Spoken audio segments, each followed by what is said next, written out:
আসসালামু আলাইকুম প্রিয় দিনের ভাই এবং বোনেরা, আপনারা দেখছেন আইজা খাতুন ইউটিউব চ্যানেল। আজকে আমরা জানতে চলেছি কাশ্মীর টেররিস্ট অ্যাটাক ও ওয়াকাফ বিলের সম্বন্ধে। যেমন কি 26শে এপ্রিল কলকাতায় একটি মিছিল ছিল ওয়াকাফ বিল বাতিলের দাবিতে। এই মিছিল ক্যান্সেল হওয়ার কারণ কি?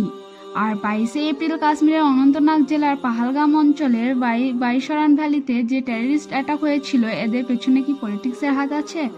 এই অ্যাটাকে ২৬ জন মানুষ নিহত হয়েছেন এবং ২০ জনের বেশি আহত হয়েছে। এটি ছিল পর্যটকদের লক্ষ্য করে হওয়া একটি ভয়াবহ হামলা, যেখানে হামলাকারীরা নির্দিষ্টভাবে ধর্মীয় পরিচয় যাচাই করে গুলি চালিয়েছে। যারা আহত হন কাশ্মীরের স্থানীয় বাসিন্দারা, বিশেষ করে কাশ্মীরি মুসলিমরা সেনাবাহিনীর সঙ্গে তাদের স্থানীয় হাসপাতালে পৌঁছে দেওয়ার ব্যবস্থা করেছিলেন। এবার মেন পয়েন্ট, টেররিস্টদের কোনো ধর্ম হয় না, এটা পুরো রাজনৈতিক খেলা, হিন্দু ও মুসলিমদের বিবাদ লাগানোর জন্য। ওয়াকাফ বিল এবং কাশ্মীরের যুদ্ধ, দুই ক্ষেত্রেই রাজনৈতিক এবং শক্তির খেলা চালানো হচ্ছে।